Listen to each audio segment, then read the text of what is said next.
Hey there guys, it's Metro, and today we are taking a look at the Whitney encounter in Pokemon Crystal Kaizo. This was one that gave a lot of people fits in the original game, so I expected it to be much more difficult than it was. We'll take a look at the team here quickly. You see her patented Miltank. This is something that is definitely a major threat on a team in every game. You definitely need to be able to play around it, and I'll show you a 100% win condition to get right through the Miltank. Then once you have that out of the way, the rest of your team is pretty easy. The Nidoqueen was actually a pretty big stumbling point for me originally. It has some pretty strong counter moves. Originally, I was going to play for the Xatu that I used in the previous gym, using Psychic there or whatever Side Beam at the time. But the Thunderbolt and Ice Beam kind of kept that out of play. Then I was going to use Omanite again to kind of surf it down since it does such an incredible amount of damage. But the Thunderbolt there kept it out of play. And then the Attract on pretty much every one of her Pokemon really makes this a little bit of a gamble. So I tried to set up really harsh conditions so that I could absolutely not get screwed over by these types of status abilities. And it's definitely difficult to say a 100% condition was established because of how many status abilities. I'm going to show you some examples of that now. So let's get right into that. So you're going to see the team here. It's very specific. Now the Pupitar and the Murkrow are not needed. I can beat this easily with 4. They're just there because you need 6. Hypno, Primeape, Wobafet, and Exeggutor are all very 4 specific Pokemon in a very specific fashion, alright? So I'm going to explain to you why as we go, but just understand that the only way I was able to really get past this Nidoqueen was with a female Hypno. If it's a male, they're going to attract, and that just really sends things into a spiral with the hard-hitting Earthquakes.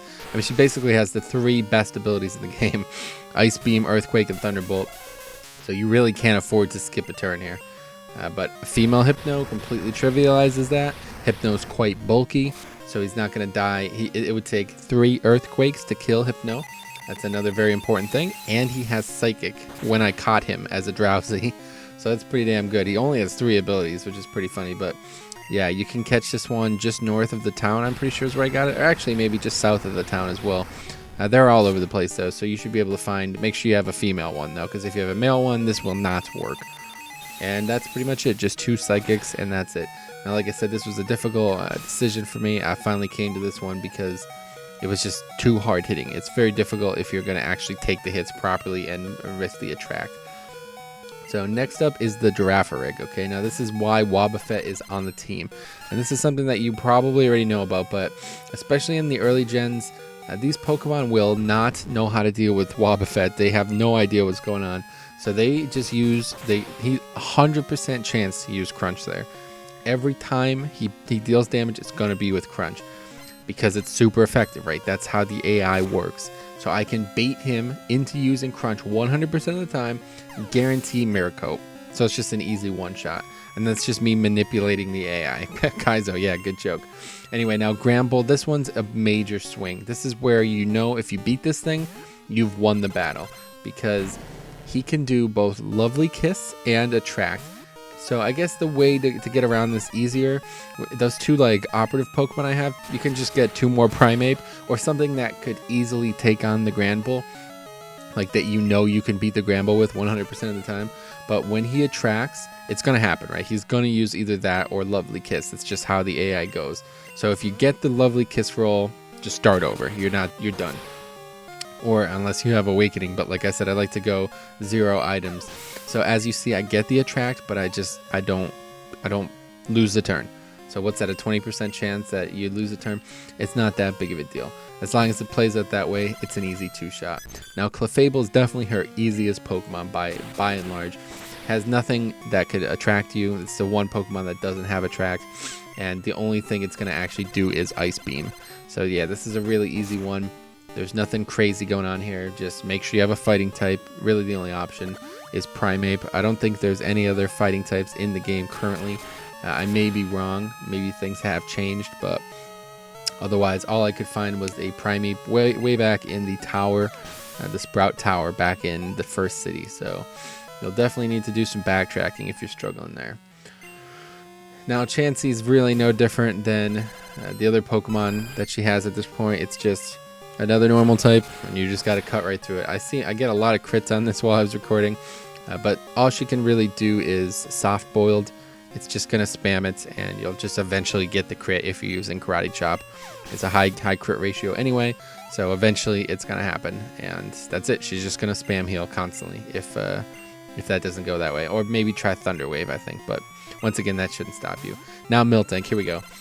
Typically, this and Nidoqueen seem next to impossible if you don't do this. I really couldn't find a way around them.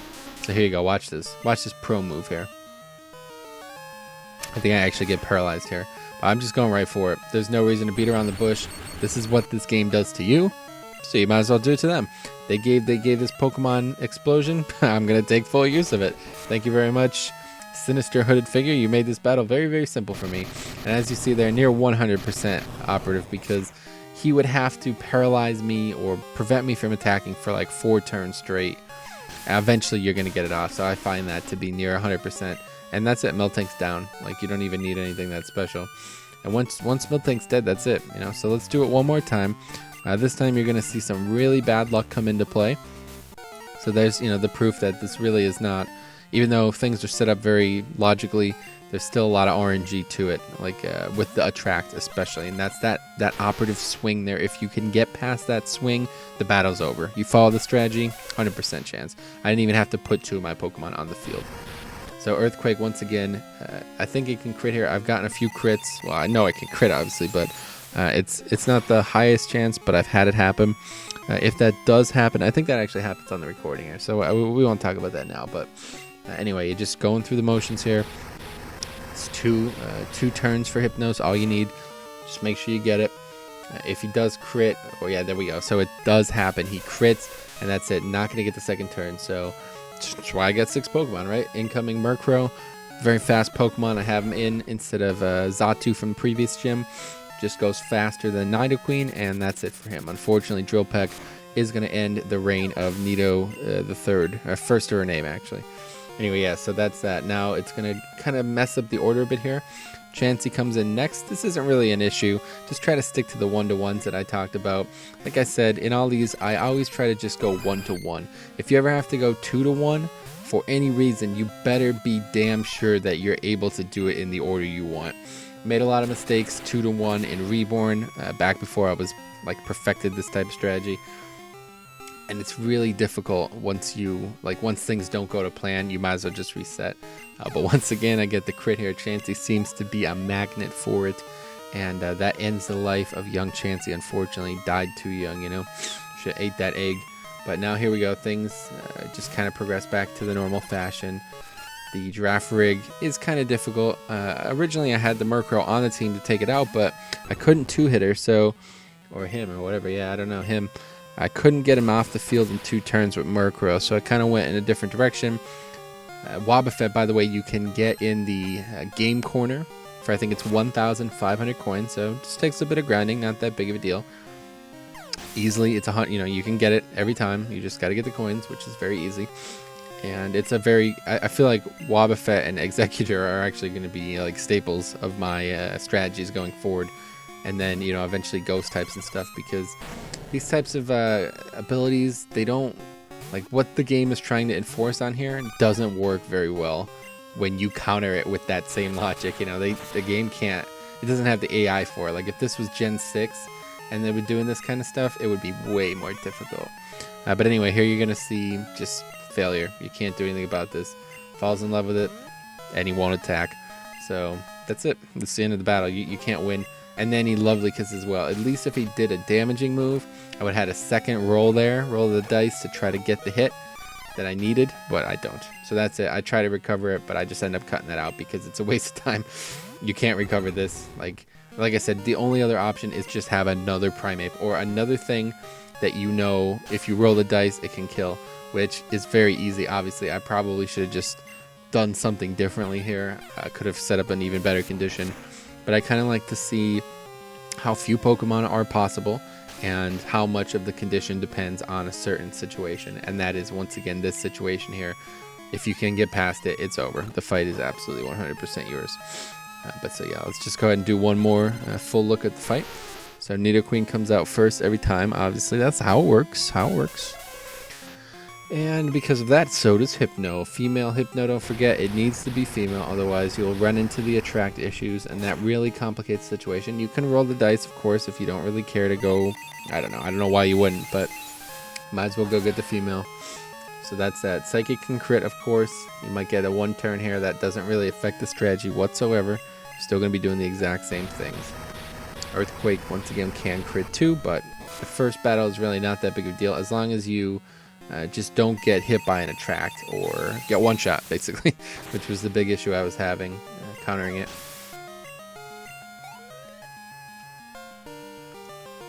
Then we'll see Girafarig next, just like always. This is kind of the order it goes from, I guess, because it has Crunch, right? She's trying to send out a counter to the Hypno. She's like, yeah, I'll show them, we got Crunch.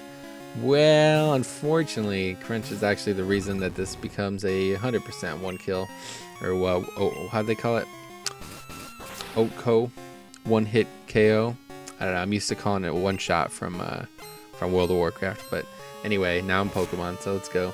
Miracle coming up, and that's gonna be that. I don't think you even need to have the Wobafet this high. Miracle probably overkills pretty hard, so you can experiment with that if you like. But as long as you have the Wobafet, I think it's a guaranteed kill. There may be other situations for this as well in this battle, but I didn't really feel like I wanted to cheese it. Like I didn't want to pull like a shit ninja like I did with Valerie in Rejuve. I just kind of wanted to play the game normally and then use that when I needed it. Same with the explosion. Like in other games, you know, this is really no different than Dark Rising. I played this very similarly in Dark Rising using these types of stronger than normal abilities that the AI can't deal with. But as you see there, I get the crit on the GRANBULL, and that's it right there. That's it. I can do whatever I want now. I mean, I can go to the bathroom. I can get a drink. I can fall asleep. 100% chance. The fight's over. She can't do anything about it. Now, if she had the brains that the new AI had, she may play it a little bit differently. But regardless, even as you see here, I think I get the attract. I don't hit. I think something else happens. Like I get a body slam. I get paralyzed. Just 2 turns now. Doesn't even matter. Just get one shot by the explosion. You know, she can't deal with it. No matter how bulky that cow is, it can't drink its milk when it's dead. So that's that. That's how you take out the old Miltank there. Now I think it's just Primeape all the way. Yeah, so that's going to be everything, really. There's not much else to say. Like I said, Chansey can really not do anything at all. Chancy and Clefable are quite basic compared to Nidoqueen and even Girafarig a bit, but mostly Miltank. Miltank is just going to survive on you no matter what. I tried playing the same way, just going karate chop all day on Miltank, and it's a fucking nightmare, man. It's really crazy. Just the amount of healing, and then the attract, and then the milk drink, and then the body slam, and all this other garbage, you know. So just take a roll from me. I think I got the Exeggutor. That's where it was. It was in the Ilex Forest. So you might have to do a bit of backtracking, but it's very high drop rate or chance to spawn, appear, whatever you call it. So just go get yourself an Exeggutor. You can buy the leaf stones in this city, and that's going to be all you need. In fact, I don't know if you don't even really need to evolve it. As long as it gets the explosion off, I think it probably will win. So thanks for watching.